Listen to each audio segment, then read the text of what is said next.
कहते हैं बात जुबान से और तीर कमान से, और प्राण शरीर से निकल जाए तो वापस नहीं आते। इसलिए कहा जाता है कि हर शब्द, हर बात, हर वाक्य बहुत नाप तोल कर कहना चाहिए। और सियासत में तो यह जिम्मेदारी और भी बहुत ज्यादा बढ़ जाती है, क्योंकि आपके एक बयान से सियासत का सारा इक्वेशन बन भी जाता है और बिगड़ भी जाता है। और शायद राहुल गांधी ने विपक्ष के लिए सियासी इक्वेशन बिगाड़ने वाला एक बयान दे दिया है। मुंबई की जनसभा में भरे विपक्ष के सामने बीच राहुल गांधी ने यह कह दिया कि मेरी लड़ाई किसी पार्टी या व्यक्ति से नहीं है, बल्कि मेरी लड़ाई हिंदू धर्म में शक्ति शब्द के खिलाफ है। अब पीएम मोदी ने राहुल गांधी पर जोरदार पलटवार करते हुए कहा कि मैं इस चुनौती को स्वीकार करता हूं और मैं माताओं और बहनों की रक्षा के लिए जान की बाजी लगा दूंगा, अपना जीवन खपा दूंगा। इस जबरदस्त पलटवार के बाद राहुल गांधी से लेकर कांग्रेस और विपक्षी दल तक सब उस बयान को रफू करने में लगे हैं। लेकिन बड़ा प्रश्न है कि चौकीदार परिवार के बाद हिंदू धर्म की शक्ति पर यह वार विपक्ष पर भारी पड़ने वाला है। आज इसी मुद्दे पर होगी देश की सबसे बड़ी बहस, क्योंकि हमारे देश में माता को शक्ति के रूप में देखा जाता है। मां वैष्णो देवी शक्ति है, मां चिंतपूर्णी शक्ति है, और सबके घर में कुल देवियां होती हैं, उसको भी शक्ति का एक बड़ा प्रतीक माना जाता है। तो क्या राहुल गांधी की लड़ाई उस शक्ति के खिलाफ है जिसकी तरफ बीजेपी इशारा कर रही है? अगर वाकई ये है तो ये लड़ाई बहुत बड़ी है और ये लड़ाई एक तरफा है। आज का आर पार वाकई जोरदार होगा।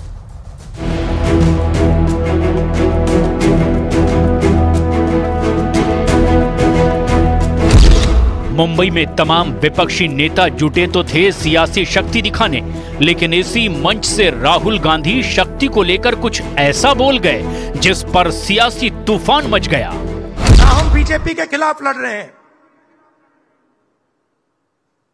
ना हम एक व्यक्ति के खिलाफ लड़ रहे हैं। हिंदू धर्म में शक्ति शब्द होता है, हम शक्ति से लड़ रहे हैं, एक शक्ति से लड़ रहे हैं। और मैं तो हैरान हूं, कल शिवाजी पार्क में शक्ति के विनाश का ऐलान हो रहा है। नारी शक्ति का यही आशीर्वाद मेरा सबसे बड़ा सुरक्षा कवच है।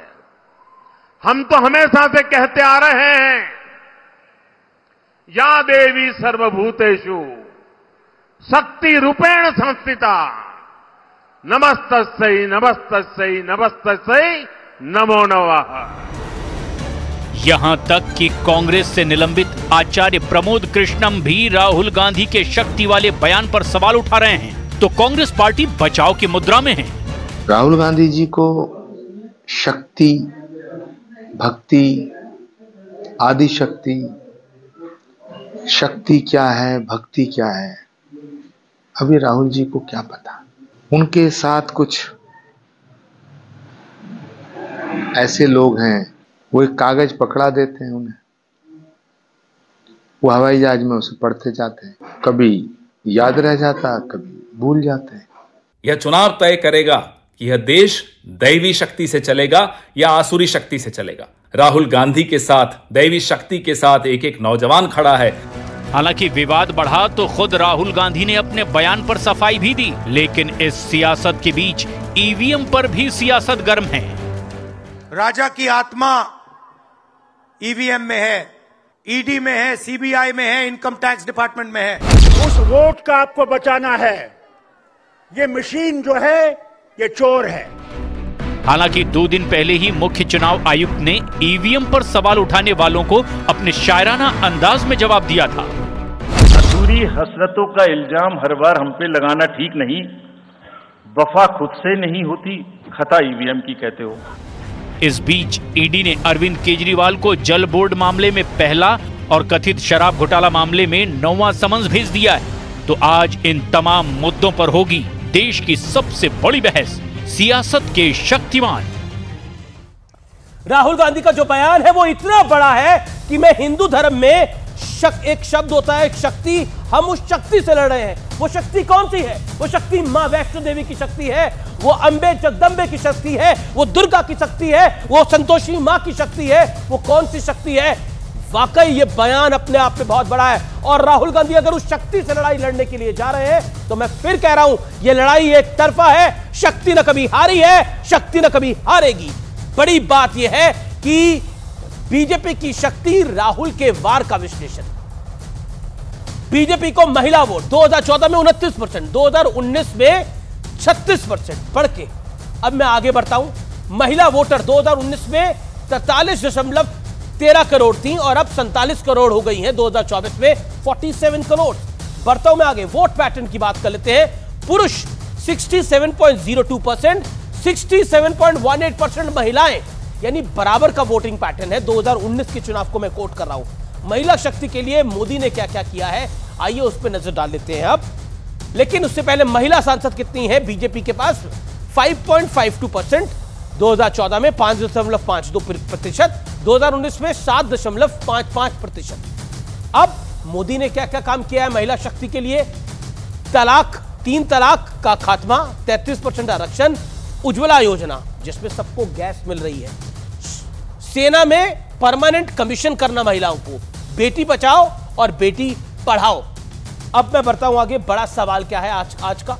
और बड़ा सवाल है, क्या शक्ति पर सवाल उठाकर राहुल गांधी ने बड़ी चूक कर दी है? पॉलिटिकली क्या एक बहुत बड़ा डिबैकल कर दिया है राहुल गांधी ने शक्ति को ललकार कर, क्योंकि भारत में शक्ति के कई रूप हैं और शक्ति को पूजा भी जाता है। मेरे साथ बात करने के लिए गौरव भाटिया है, उनका अभिनंदन है, बीजेपी के प्रवक्ता हैं। मेरे साथ जैनब सिकंदर है, उनका अभिनंदन है, जो कि प्रवक्ता है आरएलडी की। मेरे साथ मनोज काका है, प्रवक्ता समाजवादी पार्टी के, उनका अभिनंदन है। आदिल खान है, प्रवक्ता आम आदमी पार्टी के। विवेक श्रीवास्तव जी हैं मेरे साथ, नेता लेफ्ट के, उनका अभिनंदन है। आप तमाम लोगों का अभिनंदन है इस चर्चा के अंदर। इस चर्चा की शुरुआत कर लेते हैं, क्योंकि एक महिला पैनलिस्ट है, तो जैनब सिकंदर से ही शुरुआत करते हैं। राहुल गांधी शक्ति से लड़ाई करना चाह रहे हैं, क्या आपको लगता है यह शक्ति पॉलिटिकल शक्ति है या मात्र शक्ति है? जनाब सिद्दीकी। देखिए, सबसे पहले तो मैं ये कहना चाहूंगी कि मैं ये कहना चाहूंगी कि राहुल गांधी जी जो हैं, उनका ये सेल्फ गोल है एक, क्योंकि उनके जो शब्द है ना, वो बड़े स्पेसिफिकली उन्होंने बोला कि हिंदू धर्म में एक शब्द है शक्ति, और ये बच्चा बच्चा जानता है। आपको एक हिंदू होने की ज़रूरत नहीं है, बच्चा बच्चा इस देश का जानता है, और इनफैक्ट पूरे दुनिया में जानते हैं कि शक्ति का अर्थ ही होता है नारी। तो इस लिहाज से मैं मानती हूँ ये एक सेल्फ गोल था राहुल जी का, क्योंकि अगर उन्होंने स्पेसिफिकली बोला हिंदू धर्म में एक शब्द आता है शक्ति, तो फिर तो वो स्ट्रेट लिंक कर रहे हैं उससे नारी के साथ। तो आपत्तिजनक ये एक रिमार्क था, मैं ये मानती हूँ। इसकी ज़रूरत नहीं थी। अगर उनको ये बात अपनी करनी थी, विपक्ष का काम है ये बातें करना, क्यों नहीं, it's part of the democratic process. लेकिन अगर उनको ऐसी बातें करनी थी, वो कोई और शब्द यूज़ कर सकते थे। बट इतना स्पेसिफिक जो उन्होंने बोला, जी हाँ, वो औरतों की तरफ ही पॉइंट आउट कर रहे हैं। जी, मेरे साथ विवेक श्रीवास्तव है। विवेक श्रीवास्तव, ये शक्ति से कैसे लड़ाई लड़ेंगे? जम्मू से लेकर तमिलनाडु तक, कन्याकुमारी तक शक्ति के कई रूप है। जी, आप बिल्कुल ठीक कह रहे हैं। अब देखिए, यहां पे शक्ति दो चीजों की हम बात कर रहे हैं। अभी इन्होंने मेरे से पहले बोला, जैनब जी ने, तो इन्होंने कहा साहब शक्ति का मतलब वो नारी की तरफ इंगित कर रहे हैं, so it is a statement against women. और दूसरा, जिस तरीके से प्राइम मिनिस्टर कह रहे हैं, उनके हिसाब से it is a statement against the goddess. तो ये दो अलग अलग चीजें हो गई। अब प्राइम मिनिस्टर ने कहा या देवी सर्वभूतेषु शक्ति रूपेण संस्थिता नमस्तस्य नमस्तस्य नमस्तस्य नमो नमः। इसी का एनालाइज अगर आप कर लो तो या देवी ये देवी जो है वो शक्ति के रूप में भी अवतरित हो सकती है, लेकिन शक्ति असुरी शक्ति भी हो सकती है, किसी दानव की, दैत्य की, वो किसी क्रिमिनल की शक्ति भी हो सकती है, किसी माफिया डॉन की शक्ति भी हो सकती है, एक खराब पॉलिटिकल पार्टी की जो देश को तोड़ने पे तुली हुई है। नहीं, मैं I am quoting Rahul Gandhi, मैं राहुल गांधी को कोट कर रहा हूं। राहुल गांधी ने बोला हिंदू धर्म में एक शब्द शक्ति होता है, हम शक्ति से लड़ रहे हैं। हिंदू धर्म में शक्ति शब्द को मां अंबे, जगदंबे, मां सरस्वती, मां वैष्णो देवी, मां दुर्गा के साथ जोड़ा गया है। नहीं, मैं इस पे हिंदू धर्म में शक्ति क्या है? नहीं एग्री कर रहा हूं। शक्तिपीठ क्या होती है? नहीं, जो प्राइम मिनिस्टर होती है, नहीं, आप सुन लेना सर, अरे सर, शक्तिपीठ बिल्कुल होती है, नारी शक्ति भी होती है, तो उसी तरीके से असुरी शक्ति भी होती है, उसी तरीके से दानवीय शक्ति भी होती है। कोई शक्ति शब्द पे कॉपीराइट थोड़ी ना। शक्ति का इंग्लिश ट्रांसलेशन है power, energy. Energy can be destructive, energy can be constructive. नहीं, तो ऑनरेबल राहुल गांधी स्पेसिफिक होते थे, ये भी बात है। ओके, गौरव भाटिया, वो गलत है जी। गौरव भाटिया, मेरा सीधा सवाल है, बीजेपी बात का बतंगड़ बना रही है, ऐसा विपक्ष कह रहा है। राहुल गांधी ने असुर शक्तियों की बात करी है, नारी शक्ति की बात नहीं करी, मां अंबे जगदंबे की शक्ति की बात नहीं करी। बात का बतंगड़ क्यों बनाया जा रहा है? राहुल गांधी को क्यों फंसाया जा रहा है? देखिए, शक्ति का कॉपीराइट नहीं है, ये बात अभी कही गई। मैं एक बात बड़ी जिम्मेदारी से कहूंगा, सेल्फ गोल और मूर्खता का कॉपीराइट तो राहुल गांधी के पास है। हिंदुओं की भावनाएं आहत करने का कॉपीराइट किसी के पास है तो वो राहुल गांधी के पास है। और अगर नारियों का अपमान करने का, नारी शक्ति का अपमान करने का कॉपीराइट किसी के पास है तो राहुल गांधी के पास है। और मैं आपको वजह बताता हूं, राहुल गांधी के शब्दशाह पढ़ रहा हूं। हिंदू धर्म में शक्ति शब्द होता है, हम शक्ति से लड़ रहे हैं। अमीर जी, हिंदू धर्म में शक्ति शब्द होता है, यहां हिंदू धर्म का प्रयोग क्यों किया? क्या आवश्यक था? अगर वो कहना चाह रहे थे असुरी शक्ति है, तो वो ये बिल्कुल स्पष्ट कह सकते थे कि हम जो असुरीय शक्ति है उससे लड़ रहे हैं। हिंदू धर्म को लाने की क्या आवश्यकता थी? लेकिन नहीं, उसकी एक वजह थी।